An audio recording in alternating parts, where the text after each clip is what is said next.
무엇보다 대한민국은 부동산 왕국이잖아요.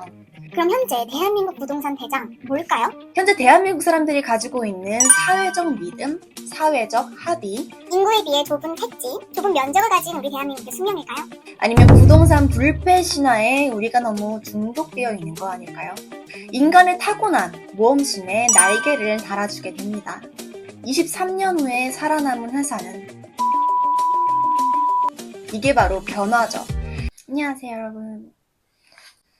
안녕하세요. 자본주의 길잡이별 폴라리스 유진입니다. 이제 23년도도 얼마 안 남았네요. 그쵸? 여러분 모두 한 해 마무리 잘 하고 계신가요? 제가 이번에 준비한 영상은요, 전에 한번 말씀드린 적이 있는데, 이전 영상들이 좀 자본주의 시즌 1이었다면, 이번 영상은 자본주의 시즌 2, 돈에 대한 진실, 그리고 자본주의의 치트키와 생존 키트 관련 영상이 될 것 같습니다. 그동안 저의 영상들을 구독자 수를 늘리는 것을 목적으로 하지 않고 제가 고등학교 1학년 때부터 창업, 투자 등을 경험을 하면서 제가 하고 싶었던 얘기 좀 위주로 구성을 해서 조금은 좀 재미가 아니면 흥미가 없었다는 점 저도 인정을 합니다. 하지만 제가 나중에 시간이 많이 지난 후에 다시 보고 싶은, 그리고 또 저만의 자본주의 항해일지 같은 성격이라서 제 고집대로 좀 구성을 했던 것 같아요. 24년부터는 좀 더 실용적인 방법론, 그리고 또 돈을 벌고 지키고 그리고 불리는 방법, 실질적인 사업 관련 얘기, 그리고 최신 업계 동향 위주로 전달해드리는 좀 유익한 채널로 만들어 보도록 하겠습니다. 특히 매주 진행하고 있는 이 고나시 라이브 알고 계시죠? 고민을 나누는 시간, 이 시대를 살아가고 있는 우리들의 고민도 진지하게 나눌 수 있는 시간을 더 확정해서 이렇게 운영해 보도록 하겠습니다. 평소 갖고 있었던 고민들 제 라이브 통해서 소통하면서 해결해 보면 좋을 것 같아요. 자, 그럼 오늘은 우리가 힘들게 고군분투해서 채굴한 우리의 돈, 현금을 다루는 기술, 우리가 스택해서 늘려가야 할 자산에 대해 한번 얘기를 해보려고 합니다. 자, 오늘 영상도 끝까지 봐주세요. 일단 자본주의의 정의에 대해 먼저 한번 다시 복습을 해볼까요? 자본주의란 이윤 추구를 목적으로 하는 자본이 지배하는 경제 체제입니다. 여기서 이윤이 바로 현금 채굴이죠. 우리가 인생을 조각내서 팔아 맞바꾼 대가, 즉 돈을 스택해서 쌓아서, 물론 무조건 절약을 해야겠죠.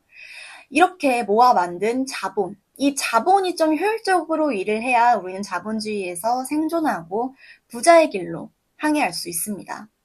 그럼 여기서 말하는 자본은 사유재산을 말하는데요. 이 자본이 바로 자산, 에셋입니다.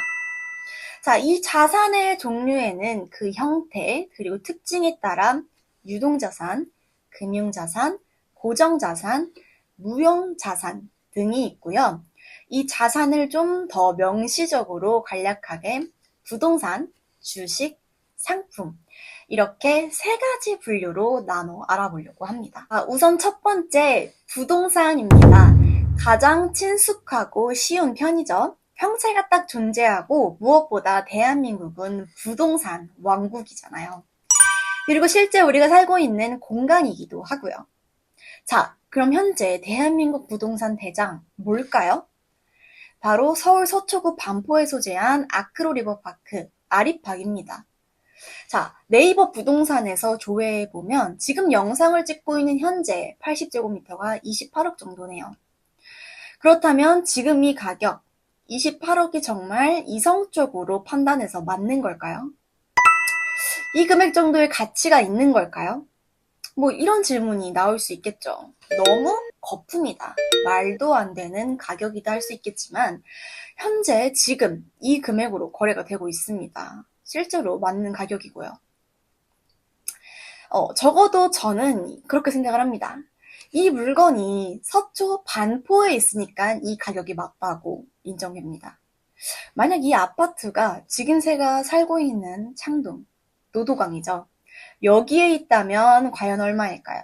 한 12억쯤 될까요? 아니 어쩜 그 이하일 수도 있을 것 같아요. 그럼 이 차이는 뭘까요? 바로 가치입니다. 프리미엄이죠.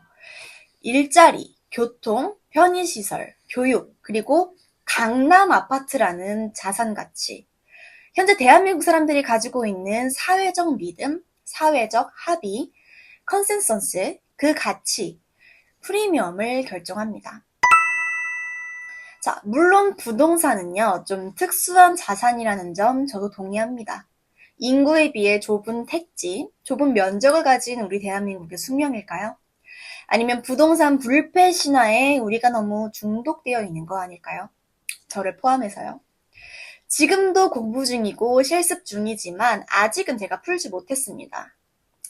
하지만 제 나이에 부동산을 시작하신 분들은 아직 많지 않으신 것 같고 저 또한 19살에 경매에 낙찰받아서 현재 공부 중이고 또 경험 중이긴 하지만 부동산에 대한 저의 결론이 만약에 다시 나온다면 꼭 전달해 드리도록 하겠습니다. 자, 그럼 이제 두 번째 자산, 바로 주식인데요. 자, 주식은 어떤 의미일까요? 원래 주식은 자본주의의 고향이라고 할 수 있는 네덜란드에서 처음 만들어진 인류 문명 최고의 발명품 중 하나입니다. 지금의 슈퍼클래스 비트코인처럼요. 개인적으로 전 네덜란드 정말 꼭 가보고 싶은 나라예요. 그리고 내년 초에 기획 중인 우리가 이 자본주의를 공부함에 있어서 꼭 공부해야 하는 나라들인 미국, 영국, 네덜란드 편. 지금 좀 야심차게 준비 중에 있습니다. 그것도 기대해 주시고요. 다시 본론으로 돌아와서 저는 주식이야말로 인류 20만 년 역사에서 무조건 탑10 중에 하나라고 생각을 합니다. 자, 주식은요, 1602년 네덜란드 암스테르담에서 동인도 회사가 설립되면서 처음 발행되었다고 해요.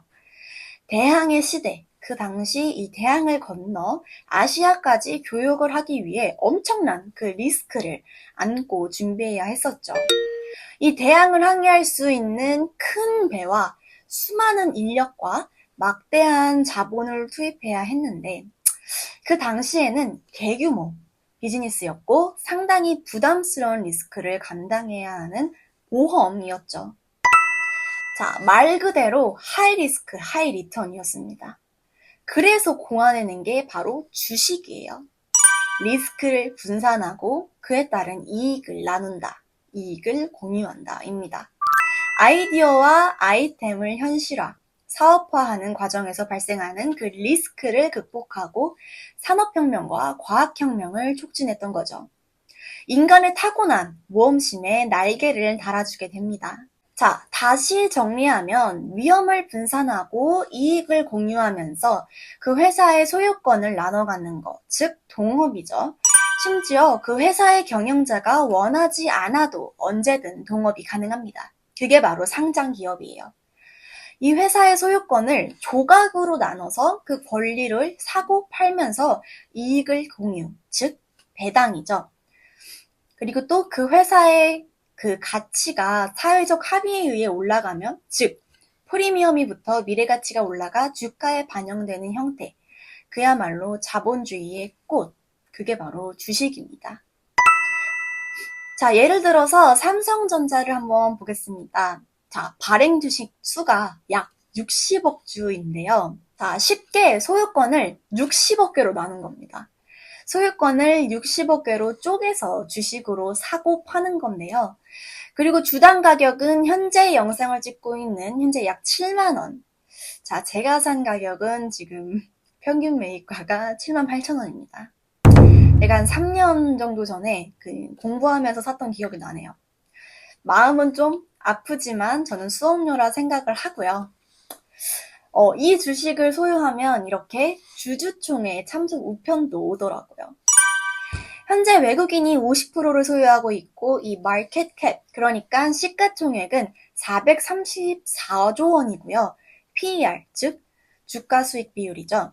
시가총액을 당기순이익으로 나눈 PER, 이 퍼는 13.82입니다.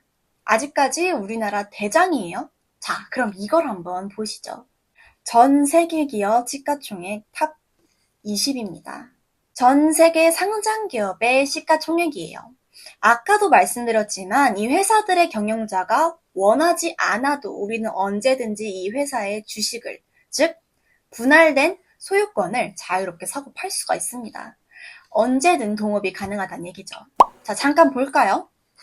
제가 가진 물건 중 최고가 상품이에요. 아이폰 13 미니. 역시 애플이 전 세계 대장입니다. 2등은 빌 게이츠의 마소, 마이크로소프트고 요즘 엄청난 퍼포먼스를 보여주면서 애플을 위협하고 있습니다. 3등은 사우디 석유회사 아람코, 4등은 구글, 5등은 아마존, 6등은 그래픽카드인 GPU로 유명한 엔비디아, 7등은 메타, 9등이 테슬라, 10등이 제약회사인 일라일릴리예요. 최근에 꿈의 비만 치료제인 마운자로가 FDA 승인되었다고 합니다. 조만간 젯바운드라는 상표명으로 다이어트 약이 출시된다고 하네요. 이제 바이오 헬스가 대세인 시대가 올 것 같아요. 자, 13등이 대만의 TSMC, 15등이 루이비통, LVMH, 18등이 중국의 텐센트입니다. 참고로 제가 2000년, 그러니까 23년 전 자료를 찾아봤는데요. 23년 후에 살아남은 회사는 MS, 마이크로소프트 뿐입니다. 이게 바로 변화죠. 세상은 이처럼 빠르게 변화하고 지속적인 혁신이 없으면 결국은 내려오게 된다는 게 자본주의의 냉혹한 현실인 것 같습니다. 자, 다시 정리하면요. 우리는 이렇게 뛰어난 기업들의 분할된 소유권을 주식의 형태로 거래할 수 있어요. 그리고 좋은 성과를 내거나 미래 가치가 높은 기업들의 주식을 사회적 합의에 의해 그 내재 가치보다 높게 프리미엄이 형성되어 주가의 높은 가격으로 반영이 되죠. 또 이 기업들이 벌어들인 돈의 일부를 이 배당금의 형태로 받을 수도 있고요. 빠르게 성장하는 회사들은 이를 재투자해서 기업 가치를 더 끌어올리고 있습니다. 그럼 더 프리미엄이 붙어서 주가가 올라가면 우리의 자산도 증가하게 되겠죠. 자, 두 번째 자산, 주식. 이제 좀 정리가 되셨나요? 자, 그럼 마지막 자산 3대장 중 진짜 마지막. 자, 마지막은 상품입니다. 이 마지막 상품은 저희가 다음 시간에 알려드리도록 하겠습니다. 여러분들 다음 영상도 꼭 기다려서 찾아와 주세요.